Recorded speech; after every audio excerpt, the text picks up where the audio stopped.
নমস্কার বন্ধুরা, ফিরে এলাম আবার একটি অন্য নতুন ভিডিও নিয়ে। আশা করি আপনারা সবাই ভালো আছেন। আমি খুব ভালো আছি। এই যে চিনির শিরা করা হয়ে গেছে। আসলে আমাদের বাড়িতে আজকে বোঁদে হবে, পুজো ছিল, তাই বোঁদে করতেই হবে। এবার বোঁদে করার সময় চিনি শিরাটা করে ঢেলে নেওয়া হয়েছে। অবশ্যই কিন্তু কড়াইটা ধুয়ে নিতে হবে। তারপরে আপনি দিন তেল, এটা হলো সাদা তেল, পাম তেল যেটাকে বলে। তো এই যে রুচি গোল্ড 2 প্যাকেট কেটে দিল। যেরকম আপনি বোঁদে করবেন, আমাদের 500 বেসন ছিল। চিনির পরিমাণটা কিন্তু আমি ঠিক বলতে পারবো না।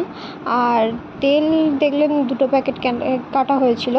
এরপরে বেসনটাকে ফাটা হবে, খুব ভালো মতো করে ফেটে নিতে হবে।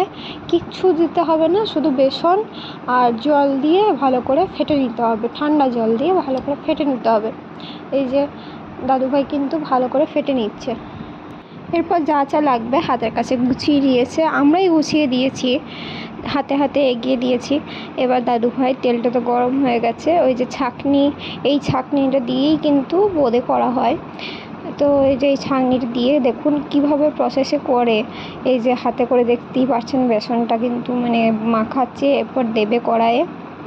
হ্যাঁ, দেওয়া হয়ে গেল। এবার দেখুন আমি কড়াইয়ে দেখাবো যে কীরকম ফুলে উঠছে।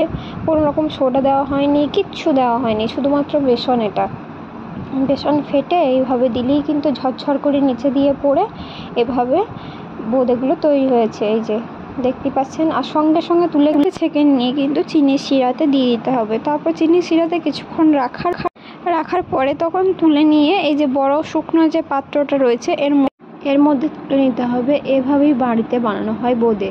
ভিডিওটি দেখার জন্য ধন্যবাদ।